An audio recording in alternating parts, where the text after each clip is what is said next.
So now to this story I mentioned a moment ago. Sanctuary cities in the Commonwealth of Massachusetts are not deterring ICE. That's the message we got from a Fox exclusive yesterday. Federal immigration agents arresting migrants in the greater Boston area, wanted for some of the most heinous crimes. So Fox News getting the ride along. Bill Malusian was there. He reports on it live in Boston. And what did you see, Bill? Hello. Hey, Bill, good morning to you. Nowhere else in the country is the battle between the locals and feds more heated when it comes to sanctuary policy than right here in Massachusetts. Tom Homan has promised he will surge ICE resources to these sanctuary areas, and that's exactly what he's done here in the greater Boston area. We joined one of more than a dozen ICE teams deployed all across the state yesterday as they arrested a murderer, multiple child rapists, and a fentanyl trafficker, all of whom had been roaming freely on Massachusetts streets. Want to huddle up for 1 second, please? It's dawn in Massachusetts, where Fox News was given exclusive access to ICE's elite Boston team. All of our targets today are extremely violent, so please use extreme caution. Good luck out there and be safe. ICE quickly moves on its first target and arrests him. He's a Salvadoran illegal alien on El Salvador's most wanted list, with an Interpol red notice out for his arrest for aggravated murder, aggravated kidnapping, and robbery. Let's just wait right here. This car is going to pick you up, all right? ICE then arrested this Salvadoran illegal alien, who was previously convicted of child rape. He was deported in 2017 after he went to prison and illegally re-entered the U.S. He was found living right next to this children's playground. So you guys just snagged a previously deported, convicted child rapist living 100 yards from a child's playground.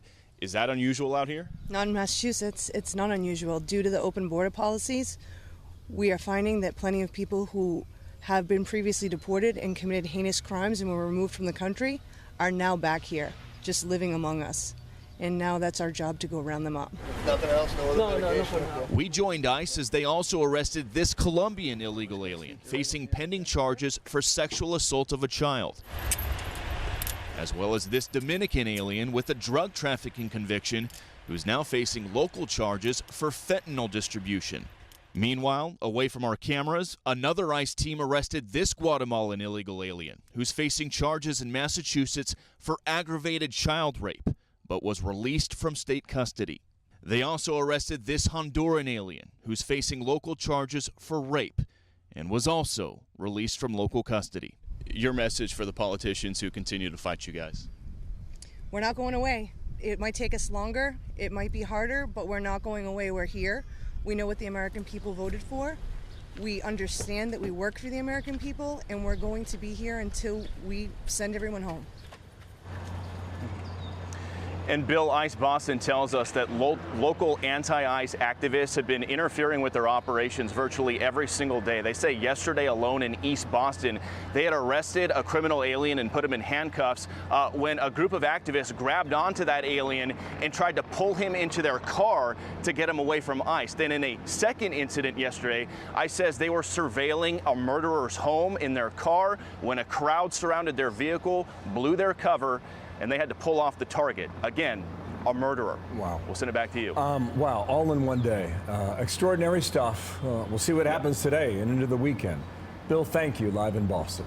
Yep. Dana. Let's bring in Tricia McLaughlin. She's the DHS Assistant Secretary for Public Affairs. I think it's quite alarming. As Bill Malusian was reporting that, Tricia, he and I said, this was all in one day. And this is just one state, one city, one state. How much bigger is this across the country? Dana, it's even bigger. And I do want to note that these protesters are emboldened by politicians like Tim Walz, who likens our brave ICE enforcement officers to the Gestapo and to Nazis. A Democrat representative, Dan Goldman, out of New York yesterday just held a press conference, again likening our ICE enforcement officers to the Gestapo.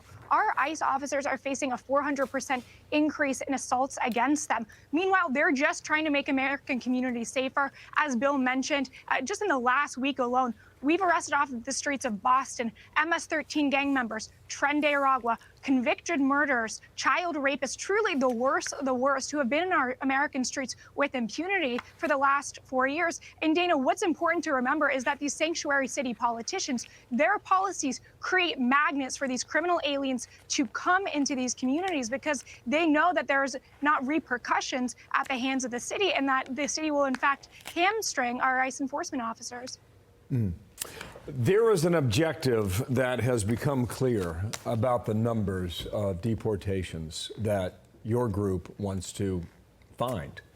It's 3,000 a day, which computes to 90,000 a month.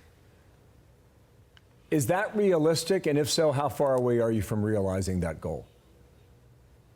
The American people gave President Trump and Secretary Noem a very tall task when they demanded that these criminal illegal aliens be out of our country. We know that about 20 million people illegally came into our country over the last 4 years, and we are hell-bent on getting them out, especially the worst of the worst. I mean, Dana and Bill, I get reports coming across my desk every single day that have child rapists, murderers, Tren de Aragua, people who human traffic others with impunity. And the numbers we will reach. I'm confident that we will deliver on the American people's mandate. Secretary Noem has done a phenomenal job in just over 100 days. Our borders closed, but we got to get these numbers up, and we won't be satisfied until we clean up American streets. Okay, if you do the math over a year, you're more than 1 million, and we'll see whether or not that can be achieved. Go ahead.